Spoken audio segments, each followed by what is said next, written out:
فعالیت‌های اجتماعی و به خصوص فرهنگی شهبانو فرح پهلوی اثر بسیار زیادی در رشد و ترقی و احیای فرهنگ و تمدن ایرانی داشت. زیرا ایشون با تأسیس مؤسسه‌های گوناگون کمک بسیاری به وزارتخونه‌ها و سازمان‌های دولتی برای سرعت بخشیدن به امور می‌کرد. بعد از تاجگذاری، فرح پهلوی نایب السلطنه و شهبانوی ایران شد. در چارچوب مسئولیت‌های اون به عنوان شهبانوی ایران، دفتر مخصوص وی دارای 4 بخش آموزش و پرورش، بخش بهداشت و درمان، بخش رفاه اجتماعی و بخش فرهنگ و هنر بود. دفتر شهبانو در زمینه آموزش و بهداشت کودکان بی‌سرپرست فعال بود. این دفتر نهادهایی چون جمعیت کمک به جذامیان، کانون پرورش فکری کودکان و نوجوانان، موزه فرش ایران، موزه هنرهای معاصر تهران را پایه‌گذاری کرد. فرح پهلوی سعی داشت با سفرهای مکرر به شهرهای مختلف ایران نزدیکی بیشتری با مردم داشته باشه. قبل از دیدن ادامه ویدیو لطفاً برای حمایت از ما و کمک به بیشتر دیده شدن کانال ما را سابسکرایب و بعد از لایک کردن این ویدیو رو برای دیگران ارسال کنید. شهبانو فرح با حضور در نمایشگاه‌ها، مدارس، دانشگاه‌ها و اماکن فرهنگی و بررسی وضعیت و شرایط اونجا کمک‌های ویژه‌ای انجام میداد تا باعث ایجاد انگیزه و سرعت بخشیدن به رشد فرهنگی در ایران بشه. بازدید از مدرسه ژان دارک که زمانی خودش در اونجا درس خونده بود، نشان از سادگی و فراموش نکردن گذشته خود بود و با دانش آموزان و معلمان مدرسه گفتگوی صمیمانه‌ای داشت. تشکیل سازمان زنان یکی از اقدامات بسیار مهم شهبانو فرح برای حمایت از زنان ایران و مشارکت زنان در پیشرفت کشور بود. یکی از ویژگی‌های شاخص شهبانو فرح پهلوی حضور در مجامع بین‌المللی به عنوان شهبانوی ایران بود که بیشتر این سفرها به همراه شاه انجام می‌شد و در برخی موارد به تنهایی به عنوان نماینده ایران حضور داشت. یکی از مهمترین سفرهای شهبانو فرح پهلوی به همراه شاه سفر به فرانسه بود که با استقبال ژنرال دوگل رئیس جمهور فرانسه همراه بود.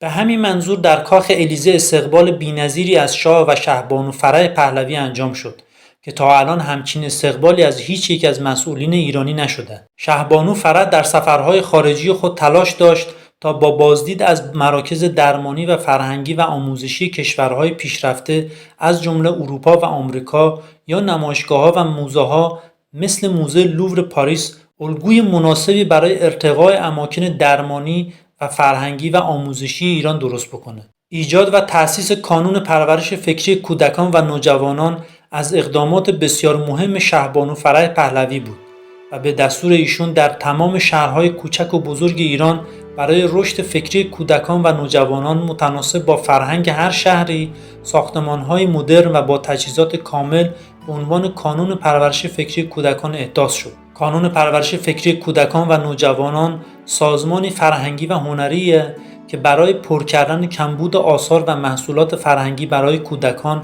و نوجوانان در دیماه 1344 به ریاست شهبانو فرح پهلوی و مدیریت لیلی امیر ارجمند فعالیت خودش رو شروع کرد. کانون پرورش فکری کودکان و نوجوانان دارای گسترده‌ترین شبکه کتابخانه‌های کودکان و نوجوانان بود و همچنین از برجسته‌ترین تولید کنندگان و ناشران کتاب‌های کودکان و نوجوانان در ایران به شمار می‌رفت. این کانون همچنین تهیه کننده فیلم و سایر فرآورده‌های فرهنگی برای کودکان و نوجوانان هم بود. کتاب دخترک دریا توسط شهبانو فرح نوشته شد، طوری که حتی نقاشی‌های اون توسط خود شهبانو طراحی شد و در اختیار کانون پرورش فکری کودکان قرار گرفت. فستیوال فیلم کودکان با حمایت‌های شهبانو فرح پهلوی در کانون پرورش فکری کودکان و نوجوانان باعث ایجاد انگیزه و ساخت فیلم‌های مختلف برای کودکان شد که بعدها بسیاری از بازیگران و کارگردانان مشهور ایرانی از همین کانون شروع به فعالیت کردند که میشه به عباس کیارستمی اشاره کرد.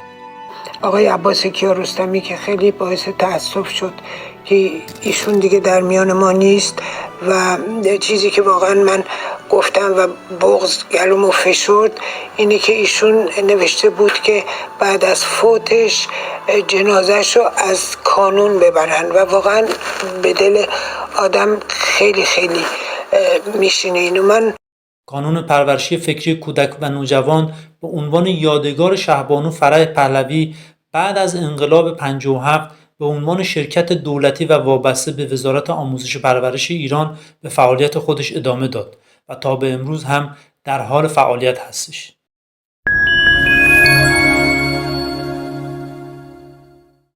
فعالیت‌های گسترده شهبانو فرح پهلوی در زمینه بهداشت و درمان، آموزش و فرهنگ باعث پیشرفت‌های مهمی در ایران شد و از او چهره‌ای مردمی و بین‌المللی ساخت.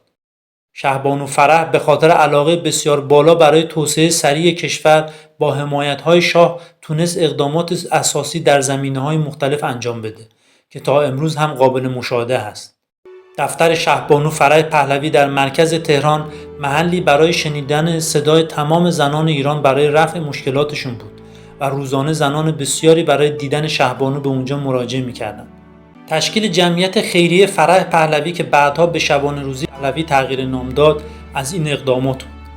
حمایت فرح پهلوی از کودکان بی‌سرپرست تا حدی بود که از کودکی تا بزرگسالی ادامه داشت و کودکان بی‌سرپرست بعد از دوران نوجوانی و جوانی دارای خانه برای سکونت و شغل می‌شدند که همه این وظایف به عهده سازمان‌ها و نهادهای تحت حمایت شهبانو فرح پهلوی بود.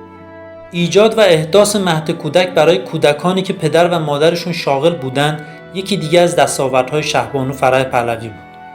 در انقلاب سفید ایران که توسط شاه برنامه‌ریزی شده بود، نقش شهبانو فرح پهلوی بسیار پررنگتر از قبل شده بود، چون ایران در حال یک جهش اقتصادی، فرهنگی و سیاسی بود که میبایست از تمام ظرفیت‌های موجود استفاده میشد و هدایت نیروهای کارآمد نیاز به رهبری و مدیریت خوب داشت که شهبانو فرح پهلوی به عنوان زن اول ایران در راه رسیدن به اهداف انقلاب سفید تلاش‌های بسیاری کرد.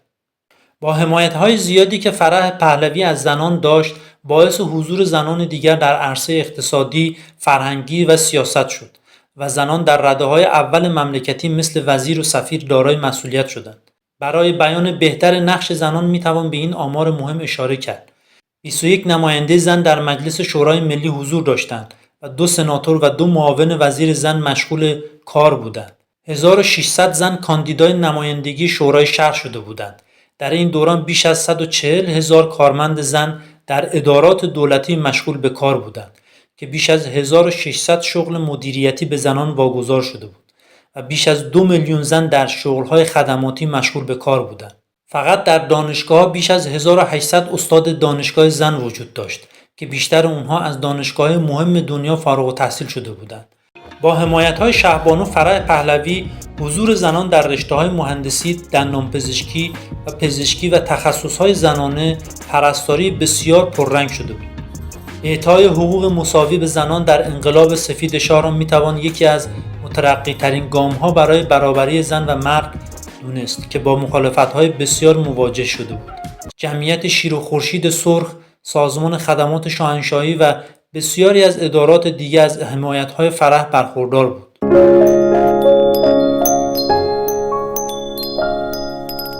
یکی از ویژگی‌های شهبانو فرح پهلوی را می‌توان به عنوان مادری دلسوز و دانا برای فرزندان خود دونست. حمایت ایشون از ولیعهد در یادگیری علوم مختلف و توجه به تربیت درست بقیه فرزندان باعث شد تا فرزندان او متفاوت با شاهزادگان دیگر در طول تاریخ ایران باشند، چرا که حمایت‌های او باعث شد تا ولیعهد در سن 17 سالگی به عنوان یک خلبان جت جنگنده موفق باشه.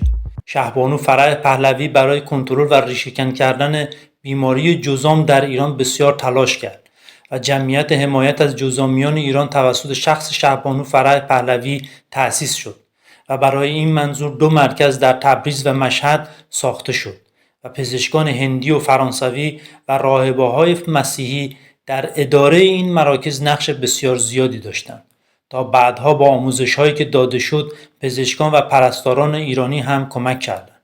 از اقدامات خوب جمعیت حمایت از جذامیان ایران، آموزش و شناسایی این بیماری توسط پزشکان و بیمارستان‌ها در مراحل اولیه این بیماری و کنترل اون بود.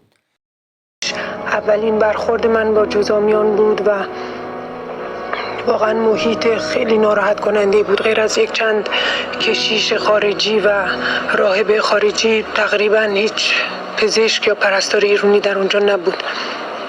خوشبختانه میبینم بعد از این چند سال هم نه تنها از لحاظ ظاهری عوض شده، بلکه از لحاظ درمان و باطنم خیلی عوض شده. همونجور که دیدید پزشکای زیادی در اونجا بودن و اصولاً در آینده فرق خواهد کرد که این بیماران مثل بیمارهای دیگه در بیمارستان‌های سراسر کشور باشن و به این شکل با خانواده هاشون نیان، چون بچه‌های سالم اینها متاسفانه همیشه در اجتماع قبول نمیشن و باید در این مراکز نگهداری بشن که صحیح نیست. برصد قدم بزرگی برداشته شده، انشالله در آیندهم بهتر خواهد شد.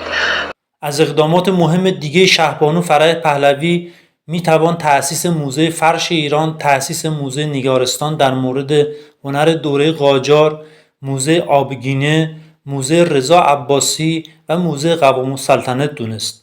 خرید بسیاری از تابلوهای تاریخی و هنری ایرانی و آثار باستانی که در کشورهای مختلف جهان بود برای حفظ و نگهداری در موزه‌های داخلی با پرداخت قیمت‌های بسیار بالا نشان از اهمیت دادن شهبانو برای حفظ آثار فرهنگی و هنری ایرانی در خاک ایران بود.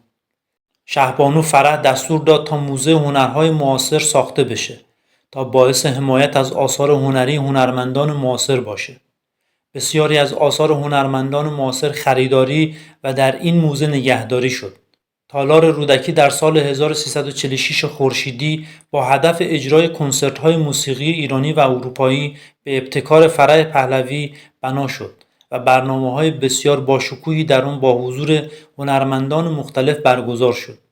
بنیاد فرهنگ ایران که در حال حاضر با نام پژوهشگاه علوم انسانی و مطالعات فرهنگی معروف شده، در مهر ماه 1346 خورشیدی برای حفظ، گسترش و پیشبرد زبان فارسی توسط شهبانو فرح پهلوی بنیانگذاری شد. تأسیس فرهنگسرای نیاوران و تأسیس سازمان گفتگوی تمدن‌ها با ریاست دکتر داریوش شایگان از اقدامات مهم شهبانو بود. جشن هنر شیراز با هدف معرفی فرهنگ و تمدن ایرانی به دنیا راه اندازی شد و موسیقی سنتی ایرانی با حضور خوانندگان معروفی همچون استاد شجریان و پریسا در حافظیه شیراز باعث استقبال بسیاری از دوستداران موسیقی ایرانی شد. گروه‌های مختلفی از کشورهای دیگر در جشن هنر شیراز حضور داشتند، مثل ژاپن، آمریکا، مالزی، اندونزی، آفریقا، هندوستان و پاکستان. برگزاری تعزیه و نقالی در جشن هنر شیراز بسیار مورد استقبال قرار گرفت و بعدها باعث رونق اون شد. احداث پارک‌های مختلف از جمله پارک جمشیدیه و پارک فرح که الان با نام پارک لاله شناخته میشه و یا پارک پردیسان با دستور و حمایت‌های شهبانو ساخته شد. حمایت از منابع طبیعی و جنگل‌ها و تشویق به فرهنگ درختکاری با بکارگیری پیشاهنگ‌ها توسط شهبانو انجام شد. سفرهای داخلی به اقصا نقاط کشور بسیار مورد توجه شهبانو بود و به عنوان نماینده شاه به مناطق مختلف کشور میرفت و با استقبال خوب مردم مواجه میشد. به خصوص استقبال زنان ایرانی از شهبانو بی‌نظیر بود. حضور شهبانو در میان مردم و برقراری ارتباط ساده با مردم و شنیدن حرف و مشکلات مردم از او یک چهره مردمی ساخت.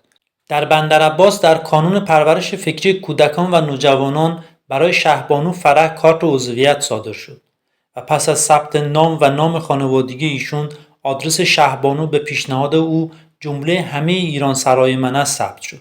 سفرهای بیخبر به بازار و قسمت‌های مختلف شهرها یکی از روش‌های ارتباط شهبانو فرح دیبا با مردم عادی بود که گاهی باعث ازدیاد جمعیت میشد و محافظان را مجبور میکرد تا شهبانو را از اون منطقه دور کنند.